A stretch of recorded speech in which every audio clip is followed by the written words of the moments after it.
আমাদের এই সাপ্তাহিক পাঠচক্রে উপস্থিত অনলাইন এবং অফলাইনের সমস্ত ভক্তবৃন্দকে নমস্কার এবং শ্রদ্ধা জানিয়ে ঠাকুর মা স্বামীজির শ্রীচরণে ভক্তিপূর্ণ প্রণাম জানিয়ে আমি শ্রী রামকৃষ্ণ কথামৃত থেকে কিছু অংশ পাঠ করছি।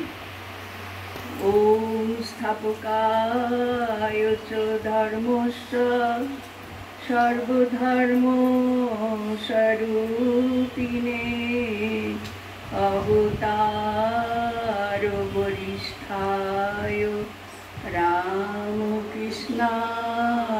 তে নমঃ।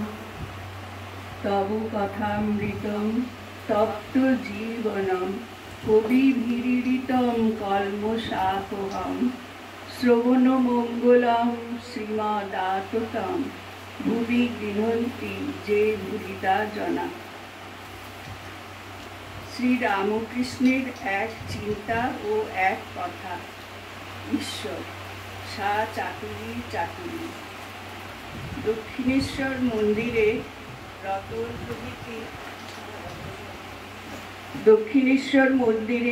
রতন প্রভৃতি ভক্ত সঙ্গে শ্রীরামকৃষ্ণ কালীবাড়ির সেই পূর্ব পরিচিত ঘরে ছোট খাটটিতে বসিয়া আছেন সহাস্য বদন, ভক্তদের সহিত কথা কহিতেছেন। তাহার আহার হইয়া গিয়াছে, বেলা 1টা-2টা হইবে। আজ রবিবার 9 সেপ্টেম্বর 1883 খ্রিস্টাব্দ, ভাদ্র শুক্লা সপ্তমী।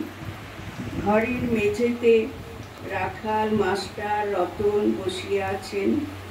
শ্রীযুক্ত রামলাল, শ্রীযুক্ত রাম চাটুর্যে, শ্রীযুক্ত হাজরা মাঝে মাঝে আসিতেছেন ও বসিতেছেন। রতন শ্রীযুক্ত যদু মল্লিকের বাগানে তত্ত্বাবধান করেন, ঠাকুরকে ভক্তি করেন ও মাঝে মাঝে আসিয়া দর্শন করেন। ঠাকুর তাহার সহিত কথা কহিতেছেন। রতন বলিতেছেন, যদু মল্লিকের কলিকাতার বাড়িতে নীলকণ্ঠে যাত্রা হবে। রতন, আপনার যেতে হবে, তারা বলে পাঠিয়েছেন অমুক দিনে যাত্রা হবে। শ্রীরামকৃষ্ণ, তা বেশ, আমার যাবার ইচ্ছা আছে। আহা, নীলকণ্ঠের কি ভক্তির সহিত গান।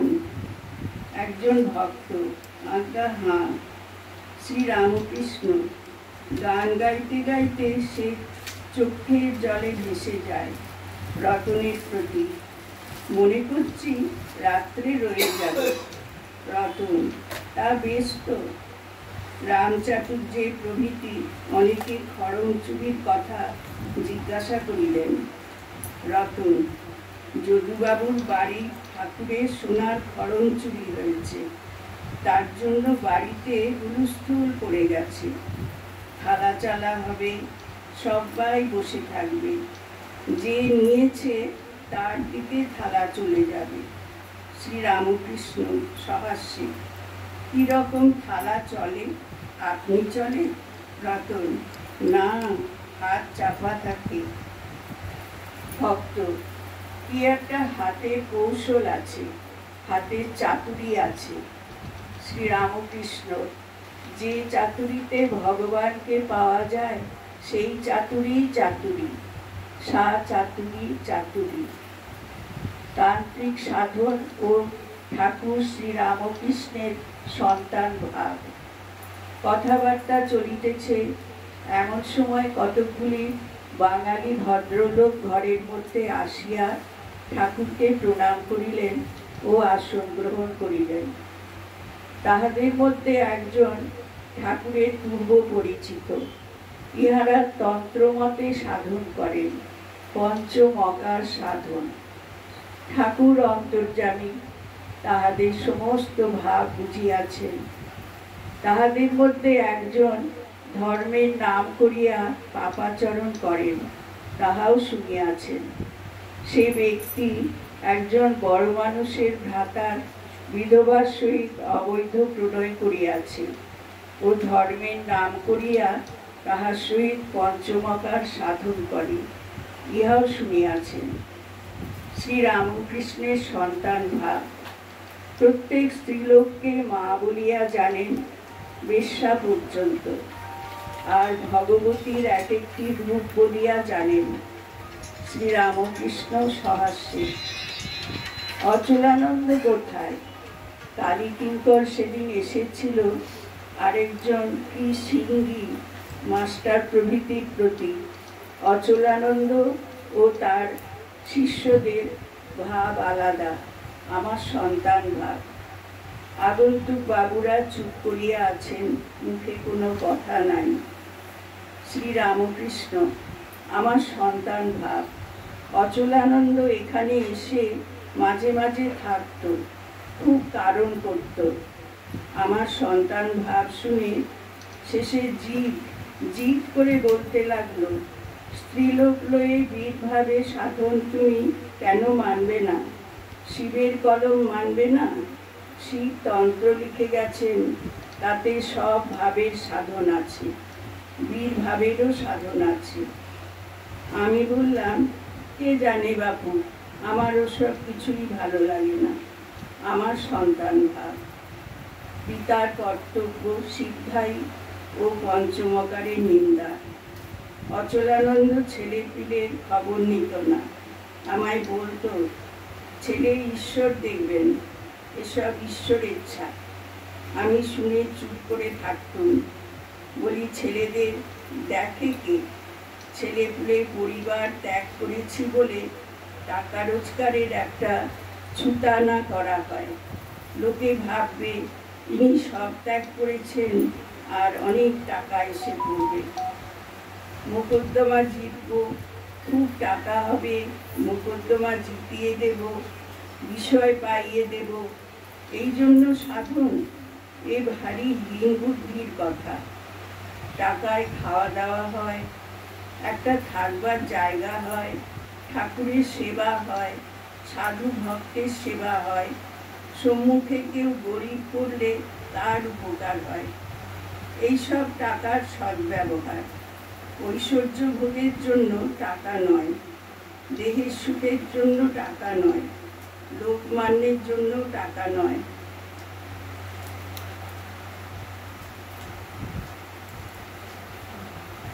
সিদ্ধায়ের জন্য লোক পঞ্চমকার তন্ত্রমতে সাধন করে, কিন্তু কি হীন বুদ্ধি! কৃষ্ণ অর্জুনকে বলেছিলেন, ভাই, অষ্টসিদ্ধির মধ্যে একটি সিদ্ধি থাকলে তোমার একটু শক্তি বাড়তে পারে, কিন্তু আমায় পাবে না। সিদ্ধাই থাকলে মায়া যায় না, মায়া থেকে আবার অহংকার। কি হীন বুদ্ধি! ঘৃণা স্থান থেকে তিনটোসা কারণ বাড়ি খেয়ে লাভ কি হলো? না মোকদ্দমা জেতা। দীর্ঘায়ু হবার জন্য হঠযোগ কি প্রয়োজন? শরীর, টাকা এসব অনিত্য, এর জন্য এত কেন? দেখো না হঠযোগীদের দশা। শরীর কিসে দীর্ঘায়ু হবে এই দিকেই নজর, ঈশ্বরের দিকে লক্ষ্য নাই। নেতি ধৌতি কেবল পেট সাফ করছেন, নল দিয়ে দুধ গ্রহণ করছেন। একজন শ্যাকরা তার তালুতে জীব উল্টে গেছিল, তখন তার জড় সমাধির মতো হয়ে গেল, আর নড়ে চড়ে না। অনেকদিন ওইভাবে ছিল, সকলে এসে পূজা করত। কয়েক বৎসর পরে তার জীব হঠাৎ সোজা হয়ে গেল। তখন আগেকার মতো চৈতন্য হলো, আবার শ্যাকরার কাজ করতে লাগলো। সকলের হাস্য। ওসব শরীরের কার্য, ওতে প্রায় ঈশ্বরের সঙ্গে সম্বন্ধ থাকে না।